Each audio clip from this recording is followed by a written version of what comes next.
You're not facing a huge decision, nothing dramatic. No life-changing crossroads. And yet, even small choices feel strangely heavy.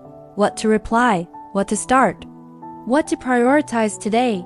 You open options, then close them. You think, then rethink.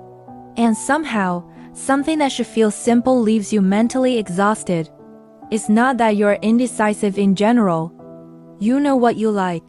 You know what matters to you. But when the moment comes to choose, even something minor, your energy drops. Your chest tightens slightly. Your thoughts scatter, and instead of clarity, you feel pressure. This isn't laziness, and it's not a lack of motivation. It's emotional weight being carried inside a decision that looks small on the surface. Psychologically, decisions don't just involve logic. They involve memory, self-trust, and safety. Every choice asks a quiet question.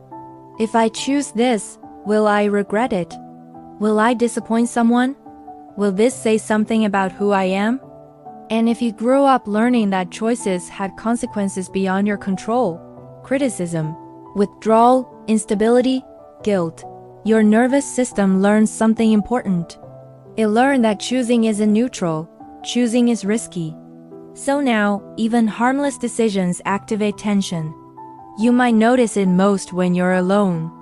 You sit down to do something you genuinely want to do, and suddenly you're stuck. You scroll, you reorganize. You hesitate. Not because you don't care, but because caring makes the choice feel loaded. There's also a deeper layer here. When your sense of self was shaped around being adaptable, agreeable, or low maintenance, you didn't practice choosing based on inner signals. You practiced choosing based on external cues. What's expected? What's safer? What keeps things calm? Over time, this disconnects decision-making from desire.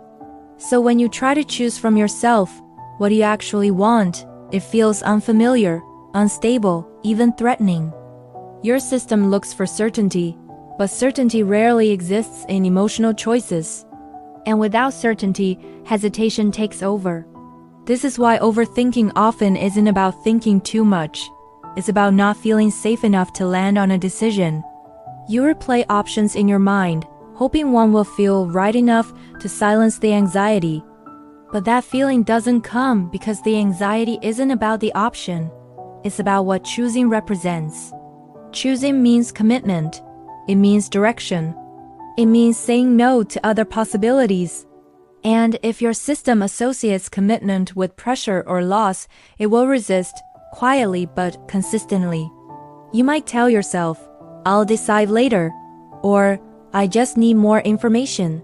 But deep down, it's not information you're missing. It's permission. Permission to choose imperfectly. Permission to change your mind. Permission to choose without proving anything. There's also often self-worth tied into this. If your value once depended on being right, helpful, or emotionally controlled, then making a wrong choice doesn't just feel inconvenient, it feels personal. Like evidence, like failure. So instead of choosing, you pause, and the pause stretches. And the energy you would have used to act gets spent managing the tension of not acting. This is why decision fatigue can appear even when your day isn't objectively demanding. It's not the number of choices that drains you. It's the emotional charge attached to them. And the more tired you are, the harder it becomes to trust yourself, which creates a loop. But here's something important. Ease in decision-making doesn't come from finding the perfect option. It comes from rebuilding self-trust. Self-trust isn't confidence. It's not knowing you'll get it right. It's knowing you'll be okay even if it's not perfect. It's knowing that a decision doesn't define your worth. Your nervous system relaxes when it senses that choosing doesn't lead to punishment, internal or external. This is why healing this pattern isn't about productivity hacks or forcing clarity. It's about softening the stakes you place on your own choices. Start noticing the emotional tone around decisions. Are you rushing yourself? Judging yourself? Expecting certainty? Treating every choice like a test? What would it feel like to choose something gently, not to optimize, not to prove, but simply to move? Even choosing something small on purpose, and letting it be enough sends a signal of safety back to your system. You're not stuck because you can't decide. You're stuck because somewhere along the way, choosing stopped feeling safe. And that can be unlearned, slowly, quietly, without pressure.